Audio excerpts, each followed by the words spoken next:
அதிகாரம் 25. அப்பொழுது பரலோக ராஜ்யம். மத்தேயு அதிகாரம் 25. அப்பொழுது பரலோக ராஜ்யம் தங்கள் தீவட்டிகளை பிடித்துக்கொண்டு மணவாளனுக்கு எதிர்கொண்டு போக புறப்பட்ட 10 கன்னிகைகளுக்கு ஒப்பாயிருக்கும். அவர்களில் 5 பேர் புத்தியுள்ளவர்களும் 5 பேர் புத்தி இல்லாதவர்களுமாயிருந்தார்கள்.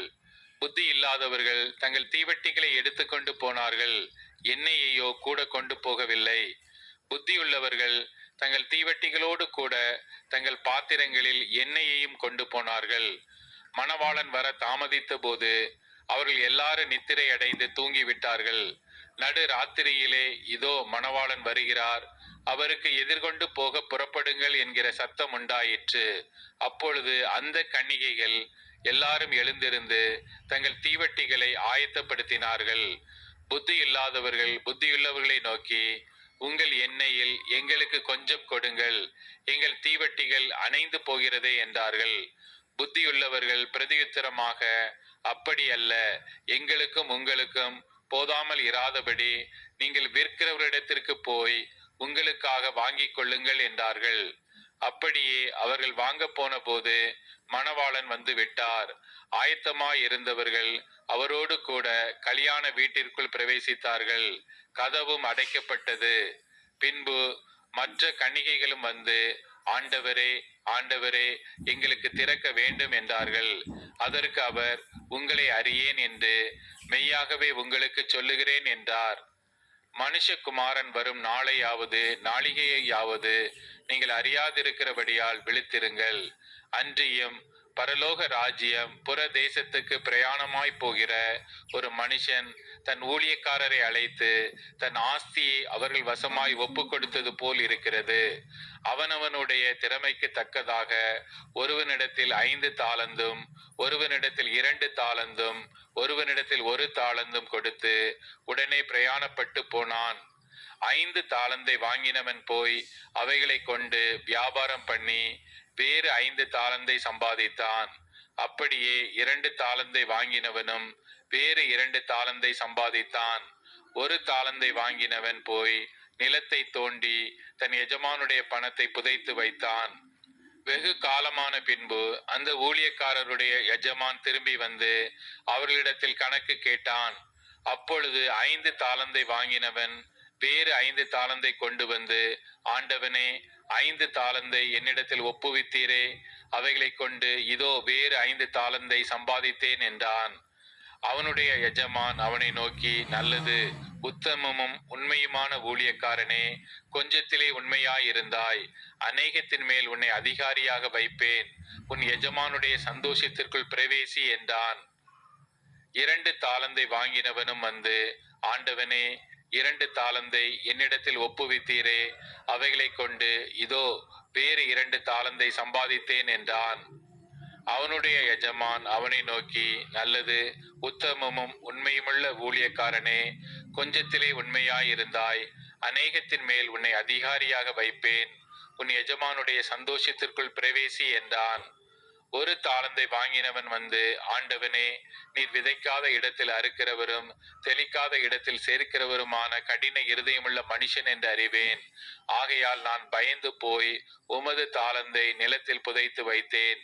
இதோ உம்முடையதை வாங்கிக் கொள்ளும் என்றான். அவனுடைய எஜமான் பிரதியுத்தரமாக, பொல்லாதவனும் சோம்பனுமான ஊழியக்காரனே, நான் விதைக்காத இடத்தில் அறுக்கிறவன் என்றும் தெளிக்காத இடத்தில் சேர்க்கிறவன் என்றும் அறிந்திருந்தாயே. அப்படியானால் நீ என் பணத்தை காசுக்காரர் வசத்தில் போட்டு வைக்க வேண்டியதாயிருந்தது. அப்பொழுது நான் வந்து என்னுடையதை வட்டியோടെ வாங்கிக் கொள்வேனே என்று சொல்லி அவனிடத்தில் இருக்கிற தாலந்தை எடுத்து 10 தாலந்துள்ளவனுக்கு கொடுங்கள். உள்ளவன் எவனோ அவனுக்கு கொடுக்கப்படும், பரிபூரணமும் அடைவான். இல்லாதவனிடத்திலிருந்து உள்ளதும் எடுத்துக் கொள்ளப்படும். பிரயோஜனமற்ற ஊழியக்காரனாகிய இவனை புறம்பான இருளிலே தள்ளி போடுங்கள், அங்கே அழுகையும் பற்கடிப்பும் உண்டாயிருக்கும் என்றான்.